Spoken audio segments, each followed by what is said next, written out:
देखिए छात्रों ने मुख्यमंत्री के खिलाफ खोला मोर्चा। अब झारखंड में स्टूडेंट आंदोलन के बाद मुख्यमंत्री हेमंत सोरेन के इस्तीफे की मांग करने लगे हैं और कांग्रेस पर भी निशाना साधा है। छात्र आज 16 अगस्त को मुख्यमंत्री का पुतला दहन करेंगे और आने वाले 20 तारीख को मुख्यमंत्री आवास का घेराव भी करेंगे। वहीं बिहार में भी देखिए अनशन के 9वें दिन उच्च शिक्षा मंत्री से मिले पीएचडी शोधार्थी। उन्होंने कहा कि अगर हमारी मांगे पूरी नहीं हुई तो आज 16 तारीख को लोक भवन का घेराव करेंगे। और राजधानी दिल्ली की बसों में आज 16 अगस्त से गुलाबी टिकट यानी पिंक टिकट बंद हो जाएगी। अब महिलाओं को मुफ्त यात्रा के लिए पिंक सहेली स्मार्ट कार्ड बनवाना अनिवार्य होगा। तो दिल्ली में आज 16 अगस्त से ही महिलाओं के लिए बसों में फ्री यात्रा को लेकर ये नया सिस्टम, नया नियम लागू होने जा रहा है। और वहीं किसान भाई लोगों के लिए अपडेट है। पीएम फसल बीमा योजना की लास्ट डेट आज 16 अगस्त ही है, तो ऑनलाइन पोर्टल के माध्यम से आवेदन कर सकते हैं। अधिकांश राज्यों में ये प्रधानमंत्री फसल बीमा योजना के लिए आवेदन करने की अंतिम तारीख 16 तारीख तय की है। और बड़ी खबर देखिए, यूसीसी के खिलाफ मध्य प्रदेश में सड़कों पर संघर्ष होगा।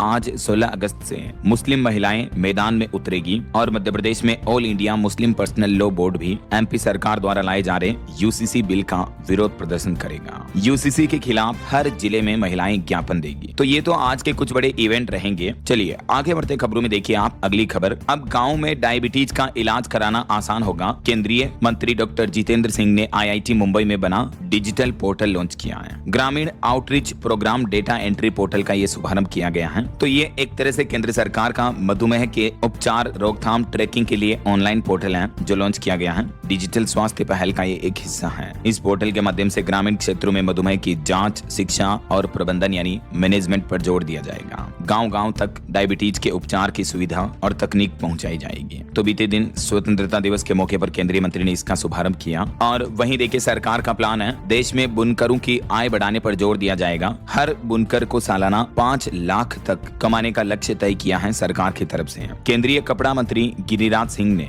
हमारे देश के हथकरघा क्षेत्र को मजबूत करने और बुनकरों की आय बढ़ाने के लिए नया लक्ष्य तय किया है। इसके साथ ही उन्होंने वीव द फ्यूचर 5.0 प्रदर्शनी का भी उद्घाटन किया। चलिए अगली खबर देखिए। पेट्रोल डीजल को लेकर केंद्र सरकार ने बड़ा फैसला लिया। अब पेट्रोल डीजल और ATF के निर्यात पर यानी एक्सपोर्ट पर लगने वाले विंडफॉल टैक्स में कटौती की है। पेट्रोल पर एक्सपोर्ट ड्यूटी को बिल्कुल जीरो कर दिया है। तो वहीं डीजल पर 24 रुपए प्रति लीटर एक्सपोर्ट ड्यूटी लगेगी, जबकि ATF पर यानी जो एयरलाइन टरबाइन फ्यूल होता है हवाई ईंधन, उस पर 19.5 रुपए प्रति लीटर एक्सपोर्ट ड्यूटी लगाई जाएगी। तो केंद्र सरकार की तरफ से ये विंडफॉल टैक्स में जो कटौती की गई है, तो इससे हालांकि आम लोगों के लिए पेट्रोल डीजल वगैरह के रेट्स में कोई कटौती नहीं होगी, लेकिन तेल कंपनियों के लिए अब ऑयल एक्सपोर्ट करना सस्ता होगा। ये देख सकते हैं आप टेबल में डेटा भी कितना सस्ता पड़ेगा। और सोने चांदी के भाव पर अपडेट देखिए दोस्तों, क्योंकि आज संडे है तो मैं आपको साप्ताहिक रेट के अपडेट बता देता हूँ। इस सप्ताह सोने चांदी के दाम में बढ़त रही, यानी ऑल ओवर महंगी हुई है दोनों ही धातुएं। सोना ऑल ओवर 2742 रुपए बढ़कर अभी 1,52,000 रुपए प्रति 10 ग्राम चल रहा है, जबकि चांदी भी लगभग 2,500 रुपए तक महंगी होकर अभी 2,31,000 रुपए प्रति किलो चल रही है। बाकी अलग अलग कैरेट के हिसाब से सोने की कीमतें आप देख ही सकते हैं टेबल में। चलिए ऑटो इंडस्ट्री से खबर है। महिंद्रा BE6 का स्पोर्टेक फॉर्मूला ई फ्रीडम एडिशन लॉन्च हुआ। ये इलेक्ट्रिक कार है जिसमें 79 किलोवाट की बैटरी मिलेगी और कंपनी का दावा है कि एक बार फुल चार्ज करने पर 683 किलोमीटर की रेंज मिलेगी। इस कार की कीमत 24.5 लाख रुपए से शुरू है।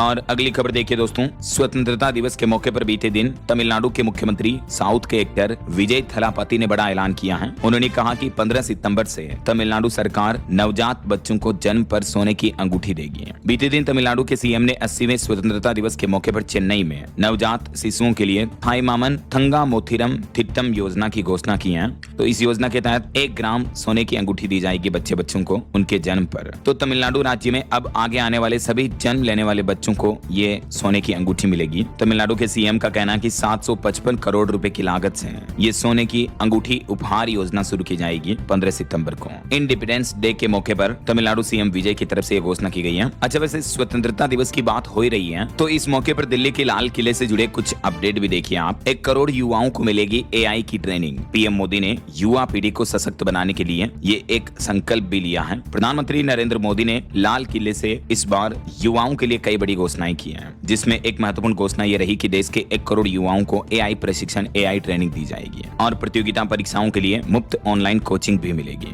तो AI training, free coaching, 100 gigawatt nuclear power का लक्ष्य समेत लाल किले से पीएम मोदी ने और भी कई बड़े ऐलान किए हैं। इस बार पीएम मोदी ने अपने भाषण में युवाओं का 52 बार जिक्र किया, क्योंकि आजकल देश भर में जेन जी आंदोलन का माहौल कुछ ज्यादा ही चल रहा है। तो इस बार के पीएम मोदी के दिल्ली के लाल किले के भाषण में भी जेनजी युवाओं की झलक देखने को मिली। पीएम ने अपने संबोधन में 111 बार भारत शब्द जबकि 40 बार मेरे प्यारे देशवासियों कहा। टोटल लगभग 75 मिनट की स्पीच दी पीएम मोदी ने इस बार, और लाल किले से लगातार 13वीं बार देश को संबोधित किया। इस बार पीएम मोदी की स्पीच में, भाषण में इन 7 शब्दों का सबसे ज्यादा इस्तेमाल हुआ। ये एनालिसिस भी आप देख सकते हैं। युवाओं से जुड़े शब्द 52 बार पीएम ने बोले, युवा, नौजवान, साथियों। हालांकि इस बार पीएम मोदी का ये लाल किले से चौथा सबसे छोटा भाषण रहा। तो और भी पीएम मोदी ने अपने संबोधन में क्या क्या बड़े ऐलान किए, ये 6 प्रमुख बड़े ऐलान किए हैं। युवाओं, गरीबों, मध्यम वर्ग से लेकर खेल जगत और आने वाले भारत के साल 2047 विकसित भारत लक्ष्य समेत इस बार दिल्ली के लाल किले से पीएम ने ये 6 प्रमुख बड़े ऐलान, बड़ी घोषणाएं की।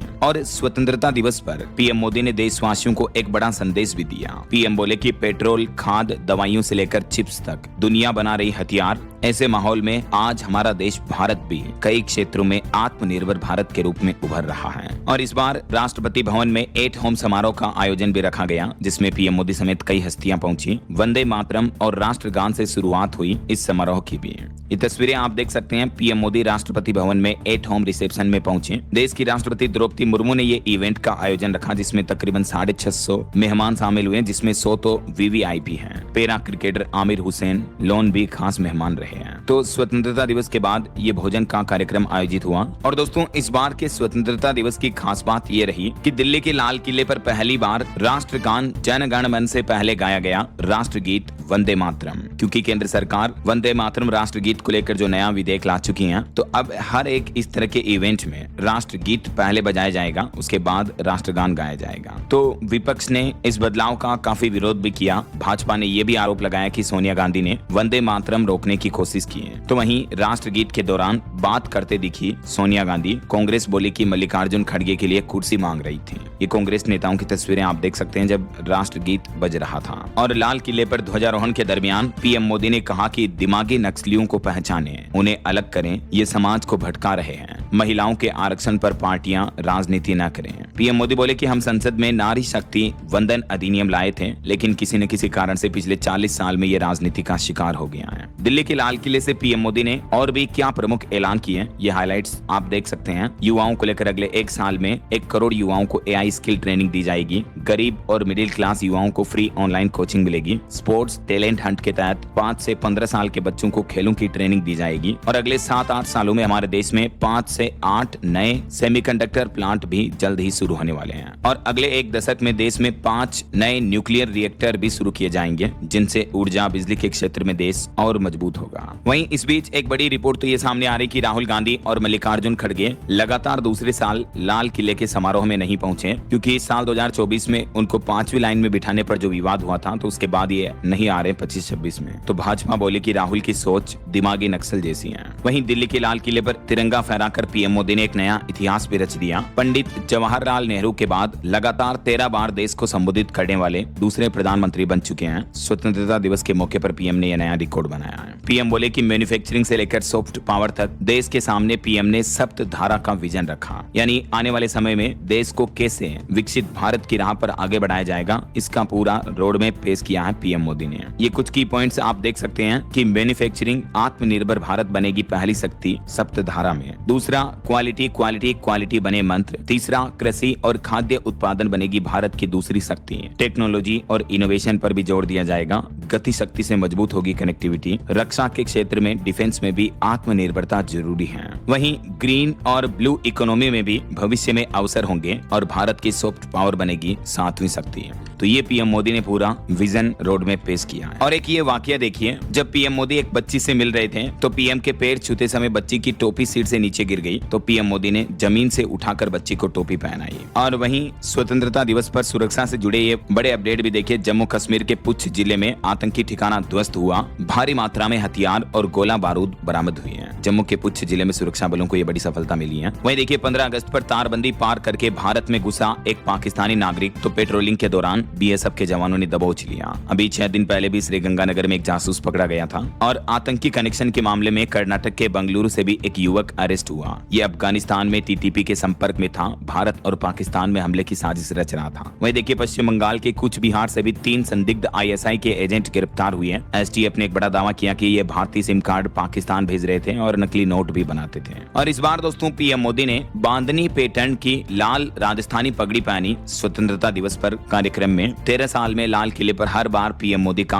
अलग अलग अंदाज देखने को मिला, यानी पीएम मोदी हर बार अलग अलग राज्यों की संस्कृति से जुड़े साफा पहनते हैं। और वहीं देखिए स्वतंत्रता दिवस पर सुप्रीम कोर्ट के सीजेआई सूर्यकांत ने कहा कि 80 साल में देश ने कई चुनौतियां पार की हैं, लेकिन अभी भी बहुत काम बाकी है। युवा भविष्य की जिम्मेदारी संभालें। सुप्रीम कोर्ट के कैंपस में झंडा फहराने के बाद स्पीच दिया उन्होंने और ये बातें कही। तो कुछ यूं तो स्वतंत्रता दिवस का इवेंट रहा बीते दिन।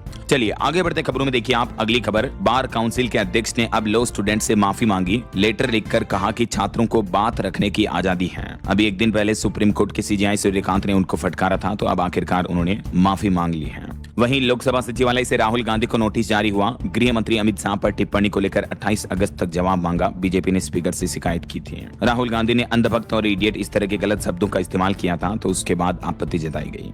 और खबर है मध्य प्रदेश के 82 लाख किसानों को कल 17 अगस्त से खाद मिलेगी। आखिरकार अब सरकार ने डेडलाइन तय करते हुए कहा कि किसानों को जितनी जरूरत है उतना उर्वरक खाद देंगे। और अब एमपी सरकार ने ये टाइम लिमिट भी लागू कर दी है। और अगली बड़ी खबर देखिए दोस्तों, दुनिया भर में इस बार सुपर अल नीनो का खतरा दिख रहा है। प्रशांत महासागर में तापमान बढ़ा, हालांकि भारत में इस अल नीनो का असर थोड़ा देरी से दिखेगा। अमेरिका की मौसम एजेंसी नोआ की तरफ से ये लेटेस्ट रिपोर्ट और चेतावनी जारी की गई है कि सुपर अल नीनो के 81% मजबूत होने की संभावना बन गई है। यही वजह कि भारत में भी इस बार बारिश कम हो रही है और मानसून किसानों के लिए चिंता का विषय बना हुआ है, क्योंकि अल नीनो में दुनिया भर के कई हिस्सों में गर्मी बढ़ती है, सूखे की चिंता बढ़ जाती है, तो भारत में भी इसका असर दिख सकता है। अच्छा, वैसे अल नीनो वगैरह की बातें हो ही रही है, तो साथ के साथ अपन आज के मौसम समाचार पर भी नजर डाल लेते हैं, क्यों क्या कहते हो। तो बहरहाल दोस्तों अभी तो अपन कुछ और महत्वपूर्ण और काम की खबरें देखेंगे, लेकिन इससे पहले आज के वेदर अपडेट्स देख लेते हैं। देखिए कई राज्यों में अभी भारी बारिश की वजह से बाढ़ जैसी स्थितियां चल रही हैं। पूरे उत्तर प्रदेश में बारिश का अलर्ट है। यूपी में 11 नदियां उफान पर हैं। मध्य प्रदेश के भी 12 जिलों में भारी बारिश की चेतावनी। अरुणाचल प्रदेश में लैंडस्लाइड की वजह से 4 लोगों की और मौतें हो गई। अरुणाचल में भी अभी मौसम का हाल काफी गंभीर चल रहा। भूस्खलन और बाढ़ में 4 की मौत हुई, जबकि भारतीय सेना के 5 जवान भी लापता हैं। कुछ अलग अलग राज्यों की मौसमी स्थितियां देखिए आप। छत्तीसगढ़ में बांगो डैम के 5 गेट खुले, हसदेव नदी में छोड़ा गया पानी। छत्तीसगढ़ के 35 गाँव में बाढ़ का अलर्ट है और अगले 2 दिन अति भारी बारिश की चेतावनी है। वैसे तो आने वाले 3 दिन छत्तीसगढ़ में बारिश का अलर्ट रहेगा। पूरे प्रदेश में मानसून एक्टिव रहेगा।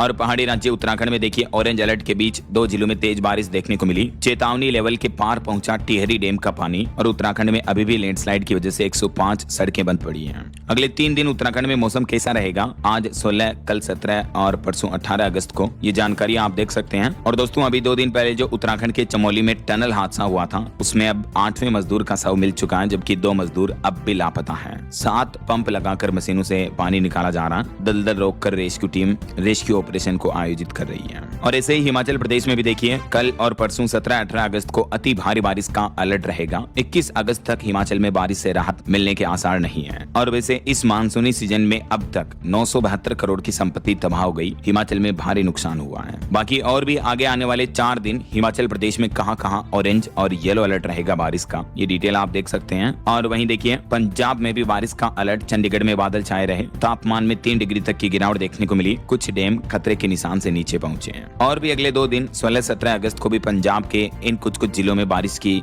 गतिविधियां जारी रहेगी। कई जगहों पर गरज चमक के साथ आकाशीय बिजली गिरने की भी संभावना है। और अब राजस्थान की मौसमी स्थितियां देखिए दोस्तों, बीते दिन धौलपुर में 2.5 घंटे में 1.5 इंच से ज्यादा बरसात हुई। अलवर में भी कई जगहों पर सड़कें डूब गई। आज भी राजस्थान के वैसे 18 जिलों के लगभग बारिश की चेतावनी है। ये मानचित्र में आप देख सकते हैं 16 अगस्त को। और कल 17 अगस्त को भी राजस्थान के इन पूर्वी हिस्सों में बारिश का अलर्ट रहेगा। बाकी और भी दोस्तों यूपी, एमपी यानी उत्तर प्रदेश, मध्य प्रदेश, बिहार समेत कई राज्यों में मौसम विभाग ने भारी बारिश की चेतावनी जारी की है। ये मानचित्र में आप देख सकते हैं कुछ राज्यों में अभी ऑरेंज अलर्ट है। उत्तराखंड, छत्तीसगढ़, ईस्ट मध्य प्रदेश में। बाकी अधिकांश राज्यों में बारिश का येलो अलर्ट रहेगा। अच्छा, वैसे आप मुझे कमेंट कमेंट करके बताइए दोस्तों कि आप कौन से राज्य में रहते हैं और आपके यहाँ अभी मतलब मौसम का हाल क्या चल रहा है, बारिश वगैरह हो रही है या गर्मी का माहौल है। कमेंट करके बताइएगा जरूर आपके राज्य और जिले का नाम। ओके, और चलिए मौसम अपडेट के बाद आगे बढ़ते हैं खबरों में। देखिए अगली खबर, बॉन्ड बाजार के लिए मार्केट रेगुलेटर से भी नया प्रस्ताव लाया। अब रंग बताएंगे निवेश में कितना जोखिम है और साफ साफ लिखनी होगी चेतावनी भी। ये नया रंग यानी colour coded credit system risk meter शुरू करने जा रहा सेबी। क्या है ये रिस्क मीटर और इससे आम निवेशकों को क्या क्या फायदे होंगे, इस बारे में जानकारी भी आप देख सकते हैं। और वहीं देखिए मार्केट रेगुलेटर सेबी का एक और बड़ा खुलासा, आईपीओ लिस्टिंग के 30 दिन बाद आखिर कंपनियों के शेयर क्यों गिरते हैं। तो शेयर बाजार में विदेशी निवेशकों की भूमिका इसमें क्या होती है, इसको लेकर सेबी ने कई सवालों के जवाब भी दिए।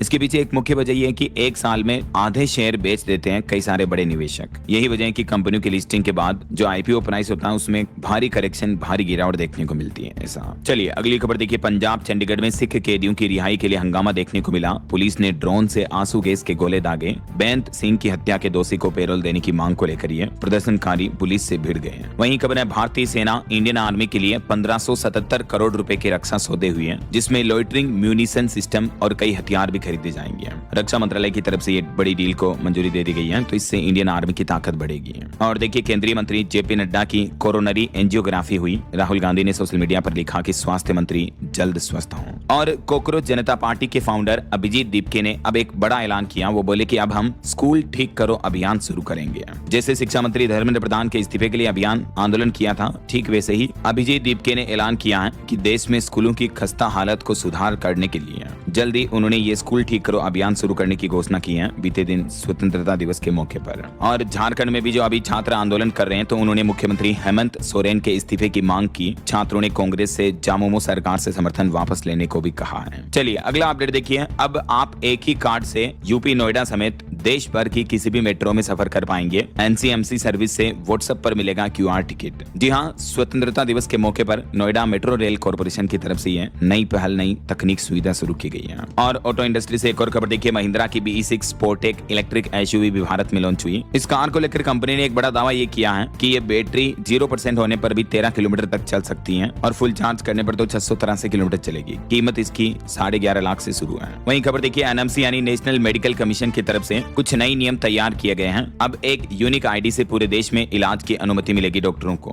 डॉक्टर्स को नेशनल मेडिकल रजिस्टर में यूनिक आईडी दी जाएगी और लाइसेंस 5 साल तक के लिए मान्य होगा। एनएमसी ने डॉक्टरों के रजिस्ट्रेशन और प्रैक्टिस लाइसेंस को लेकर ये नए नियमों का मसौदा तैयार किया है। तो देश भर में डॉक्टर्स के लिए नया सिस्टम जल्द ही शुरू होगा। और वहीं खबर देखिए, होम्योपैथिक डॉक्टरों के लिए भी सरकार ने नियम बदल दिए। एनसीएच ने स्पष्ट किया अपना रुख, सरकारी योजनाओं में कुछ शर्तों में छूट दी जाएगी। होम्योपैथी डॉक्टर्स के लिए क्या क्या रूल्स रेगुलेशंस में बदलाव किए हैं और इस बारे में ज्यादा डिटेल्स आप चेक कर सकते हैं। वहीं खबर है, कर्नाटक के स्कूलों में भी शुरू होगी एआई की पढ़ाई। मुख्यमंत्री ने शुरू किया एआई अक्षरा अभियान। अब कर्नाटक सरकार स्कूल शिक्षा में आर्टिफिशियल इंटेलिजेंस और कोडिंग को शामिल करने के लिए नई पहल शुरू करने जा रही है और इसके लिए एआई अक्षरा अभियान और कोडिंग गुरुकुल नाम से कार्यक्रम शुरू करने की घोषणा की है। और बड़ी खबर देखिए, असम राज्य में बाल विवाह पर अब आखिरी चोट। 1 नवंबर से 30 दिन तक सख्त अभियान चलेगा। असम के मुख्यमंत्री हेमंत विश्व शर्मा का ये प्लान है। बाल विवाह के खिलाफ सरकार लड़ाई और तेज करने जा रही है। वहीं देखिए, हमारे देश में पैकेज्ड फूड लेबलिंग के मुद्दे पर सुप्रीम कोर्ट ने सख्त रुख अपनाते हुए सरकार से पूछा कि क्या भारत को अविकसित देश ही बने रहना देना चाहिए। अगर नहीं तो फिर पैकेज्ड फूड जैसे कुरकुरे, चिप्स, बिस्किट वगैरह इन सभी पर लेबल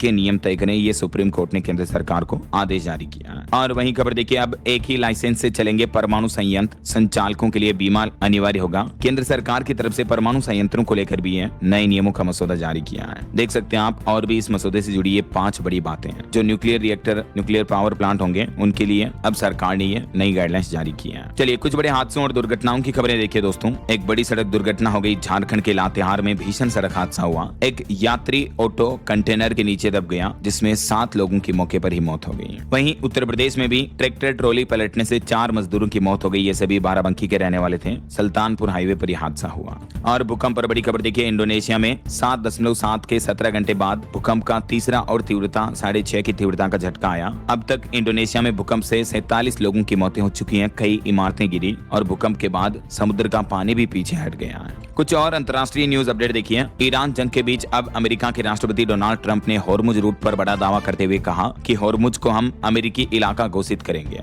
तो ट्रंप के इस बयान पर ईरान भी बोला कि न ट्वीट करने से कब्जा होगा न ताकत से कब्जा होगा। वैसे पश्चिम एशिया में एक बार फिर से जंग और तनाव का माहौल देखने को मिल रहा है। ईरान ने कतर पर पायलटों को रोकने का दावा किया, तो वहीं लेबनान में भी इजरायली हमलों में 11 और लोगों की मौतें हो गई। और क्योंकि अब तो डोनाल्ड ट्रंप ने सीधा सीधा ये कह दिया कि ईरान की हार के बाद हॉर्मुज अमेरिका का होगा, हम हॉर्मुज पर कब्जा करेंगे, तो ट्रंप के इस बयान के बाद भी अब कंट्रोवर्सी और बढ़ रही है। वहीं खबर है अफगानिस्तान में तालिबान सरकार के 5 साल पूरे हो चुके हैं और इस पर एक रिपोर्ट आ रही है कि जब से तालिबान आया अफगानिस्तान में उसके बाद से महिलाओं की आजादी पूरी तरीके से छिन गई है। प्रेस पर भी पाबंदियां बढ़ी, लोगों पर कोड़े बरसाए गए, सजाएं सख्त की गई। वहीं खबर है पीएम रहमान की भारत यात्रा से पहले बांग्लादेश ने एक शर्त रखी कि बांग्लादेश की पूर्व पीएम शेख हसीना को इस राजनीति से दूर रखा जाए। मीडिया रिपोर्ट आ रही कि 21 अगस्त को बांग्लादेश के प्रधानमंत्री जो हैं वो भारत आ सकते हैं ऐसा। वहीं देखिए अमेरिका के इंडियाना में भी बाढ़ से भारी तबाही मची, 17 लोगों का रेस्क्यू किया गया और एक महिला की मौत भी हो गई। तो ये तो कुछ अंतर्राष्ट्रीय माहौल का अपडेट चल रहा है। और चलिए आगे बढ़ते हैं खबरों में। देखिए आप अगली खबर, बिहार के मुख्यमंत्री सम्राट चौधरी ने बड़ा रोड मैप पेश किया। वो बोले कि बिहार में 5 लाख करोड़ का निवेश आएगा, 589 किलोमीटर लंबे एक्सप्रेसवे बनाए जाएंगे और 12 नए सैटेलाइट शहर भी तैयार होंगे। बीते दिन स्वतंत्रता दिवस के मौके पर मुख्यमंत्री ने बिहार राज्य के विकास और डेवलपमेंट का यह रोड मैप बताया। वहीं खबर है बिहार की स्वास्थ्य व्यवस्था में भी बड़ा बदलाव होगा। अब अस्पतालों से मरीजों को रेफर करने के लिए ये 3 शर्तें पूरी करना जरूरी होगा। और वो कौन कौन सी 3 महत्वपूर्ण शर्तें होगी? पहली, रेफर से पहले मरीज की स्थिति स्थिर की जाएगी। उपचार व रेफरल का कारण भाव्या पोर्टल पर दर्ज होगा और रेफरल मरीज को सरकारी एम्बुलेंस से भेजा जाएगा ऐसा। वहीं स्वतंत्रता दिवस के मौके पर बिहार के 30,000 भूमिहीन परिवारों को भी सम्राट सरकार ने बड़ा तोहफा दिया। उनको आवास के लिए 3-3 डिसमिल जमीन दी जाएगी ऐसा। और बिहार में विश्वविद्यालयों यानी यूनिवर्सिटीज के कर्मचारियों को भी सरकार ने खुशखबरी दी। सैलरी और पेंशन के लिए 1127 करोड़ का बजट जारी कर दिया है। और खबर देखिए राजधानी दिल्ली में स्वतंत्रता दिवस पर पतंगबाजी का भी यूं कहर देखने को मिला। 800 से ज्यादा परिंदे यानी पक्षी घायल हुए, जिनमें 10% के लगभग मौत हो चुकी है, 100 के लगभग पक्षी मारे गए।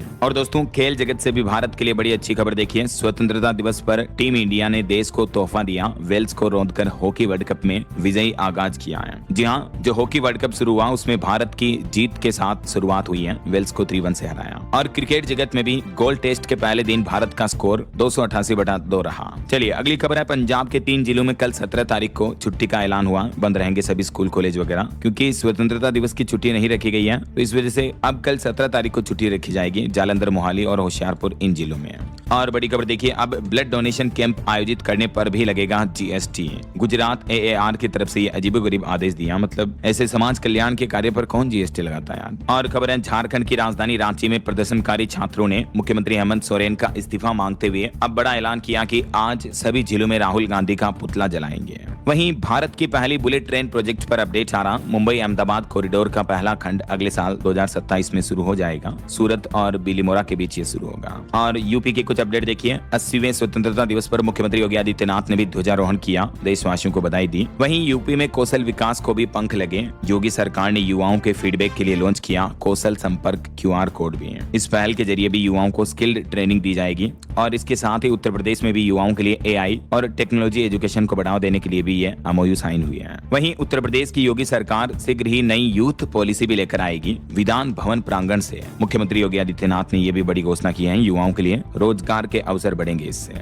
और देखिए आने वाले रक्षाबंधन के त्योहार के मौके पर यूपी रोडवेज का बड़ा तोहफा। एक तो चालकों परिचालकों को 1200 रुपए की अलग से प्रोत्साहन राशि मिलेगी और माताओं बहनों को भी सुगम बस सेवा मिलेगी, क्योंकि रोडवेज के फेरे वगैरह बढ़ाए जाएंगे ऐसा। और रोडवेज गाड़ी स्टेशन के अलावा बीच राह में भी रुक पाएगी। चलिए अगली खबर देखिए। हिमाचल प्रदेश के मुख्यमंत्री की बड़ी घोषणाएं। 4000 नौकरी कर्मचारियों को बकाया मिलेगा और कई नई योजनाएं शुरू की जाएगी। दुग्ध उत्पादन पर 150 करोड़ रुपए खर्च होंगे। मुख्यमंत्री सुखविंदर सिंह सुक्खू ने स्वतंत्रता दिवस पर जो घोषणाएं की हैं उनमें अपना परिवार सुखी परिवार और इंदिरा गांधी मातृ शिशु संकल्प योजना शुरू करने की भी घोषणा की है। वहीं हिमाचल प्रदेश में कर्मचारियों और पेंशनर्स को मिलेगा एरियर भी। कुछ और सीएम सुक्खू के ये ऐलान आप देख सकते हैं। और ठीक ऐसे ही मध्य प्रदेश में भी देखिए दोस्तों, 1 लाख युवाओं को ट्रेनिंग दी जाएगी। 1000 डॉक्टरों की भी भर्ती होगी। MP के हर विधानसभा में स्टेडियम बनेगा। मध्य प्रदेश के लिए भी मुख्यमंत्री मोहन यादव ने कई घोषणाओं का पिटारा खोला स्वतंत्रता दिवस के संबोधन में। वहीं एमपी भोपाल मेट्रो का नया शेड्यूल जारी हुआ। कल 17 अगस्त से हर 15 मिनट में आपको मेट्रो ट्रेन मिल जाएगी और रविवार यानी संडे और सार्वजनिक अवकाश के दिन तो मेट्रो के फेरे और बढ़ाए जाएंगे। ऐसा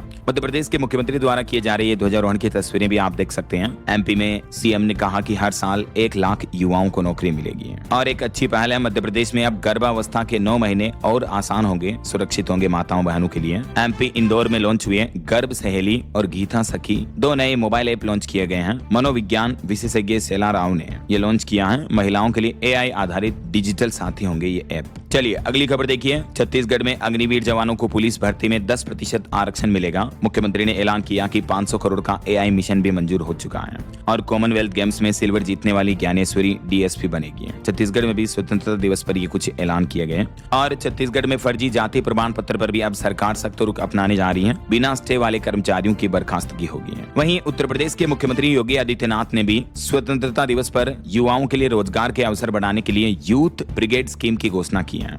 स्वतंत्रता दिवस से जुड़े कुछ और इवेंट देखिए फटाफट से। आजादी के दिवस के मौके पर राजस्थान की राजधानी जयपुर भी तिरंगे के रंग में रंगी। ये तस्वीरें आप देख सकते हैं। और गृह मंत्री अमित शाह देर रात राजस्थान उदयपुर पहुंचे। एयरपोर्ट पर मुख्यमंत्री भजनलाल शर्मा ने उनका स्वागत किया। आज निम्बाहेड़ा में पूर्व प्रधानमंत्री अटल वाजपेयी की प्रतिमा का अनावरण भी करेंगे। वह देखिए साउथ के एक्टर थलापति विजय ने तिरंगा फहराया। इस दरमियान उनके पेरेंट्स के साथ बैठी दिखी त्रिशा कृष्णन भी। और पंजाब अमृतसर के पास अटारी वाघा बॉर्डर की तस्वीरें आप देख सकते हैं। स्वतंत्रता दिवस पर लोगों ने डांस किया। हरियाणा में एक 5 किलोमीटर लंबा तिरंगा भी देखने को मिला। मार्च में हजारों लोग शामिल हुए और 2 नए Guinness book of world record भी बनाए गए। वहीं जम्मू के श्रीनगर में भी लाल चौक पर तिरंगे में रंगा एक आम आदमी देख सकते हैं आप, बीच सड़क पर झंडा लहराया। मध्य प्रदेश में एक जगह नदी के बीच भी तिरंगा यात्रा निकाली गई और राजधानी दिल्ली भी इंडिपेंडेंस डे पर तिरंगे के रंग में रंगी नजर आई। इंडिया गेट, राष्ट्रपति भवन तक दिखा आजादी का जश्न। इस बार दिल्ली के लाल किले पर पहली बार वंदे मातरम भी गाया गया। मैंने आपको बताया फूलों की बारिश हुई, सेना के बैंड ने धुन बजाई और बॉलीवुड के बादशाह अमिताभ बच्चन ने भी स्वतंत्रता दिवस की शुभकामनाएं दी। वहीं खबर देखिए बिहार के लिए मुख्यमंत्री सम्राट चौधरी ने कई योजनाओं का पिटारा खोला। 1 करोड़ रोजगार समेत टोटल 18 बड़े ऐलान किए हैं। साल 2030 तक के लिए बिहार सरकार का ये प्लान है। तो ये जो 18 ऐलान किए इनमें कौन कौन सी घोषणाएं रही, ये कुछ की पॉइंट्स आप देख सकते हैं। 5 पॉइंट्स ये हैं और 6 से 18 पॉइंट्स ये रहे। बिहार के मुख्यमंत्री बोले कि स्कूल और कॉलेजों में पुलिस दीदी तैनात होगी। जेएनजी के लिए विद्यार्थी सहयोग पोर्टल शुरू किया जाएगा। ये कुछ सम्राट चौधरी की घोषणाएं रही। वहीं खबर है झारखंड में एसआईआर अभियान पर अपडेट आ रहा। मतदाता सूची पर दावा आपत्ति करने की तारीख 15 सितंबर तक के लिए बढ़ा दी गई है। चलिए कुछ एजुकेशनल अपडेट्स देखिए दोस्तों। यूपीएससी मेंस के एडमिट कार्ड जारी हो चुके हैं। वहीं राजस्थान में सफाई कर्मचारियों के 24,752 पदों पर आवेदन की प्रक्रिया शुरू हो चुकी है। बिना पढ़े लिखे लोग भी इस नौकरी के लिए आवेदन कर सकते हैं इस ऑनलाइन पोर्टल के माध्यम से। और भारतीय रेलवे में भी 3993 पदों पर भर्ती निकली हुई है। बिना इंटरव्यू के सिलेक्शन होगा। इसमें आवेदन की लास्ट डेट 13 सितंबर रहेगी। रेलवे में एक और वैकेंसी चल रही है एएलपी स्टेशन मास्टर समेत 1421 पदों पर भी। इसमें 10वीं 12वीं पास भी फॉर्म भर सकते हैं। वहीं राजस्थान में मेडिकल ऑफिसर भर्ती में महिलाओं को अब 30% आरक्षण दिया जाएगा। 14 सितंबर से इस भर्ती के लिए भी फॉर्म वगैरह भरे जाएंगे। ओके, और अंत में दोस्तों आज के राशिफल पर नजर डाल लेते हैं। तो देखिए वृष राशि वालों को रुका पैसा मिल सकता है और मीन राशि के प्रेम संबंधों को शादी की मंजूरी भी मिल सकती है। और भी कुछ अलग अलग राशियों का राशिफल आप देख सकते हैं स्क्रीन पर।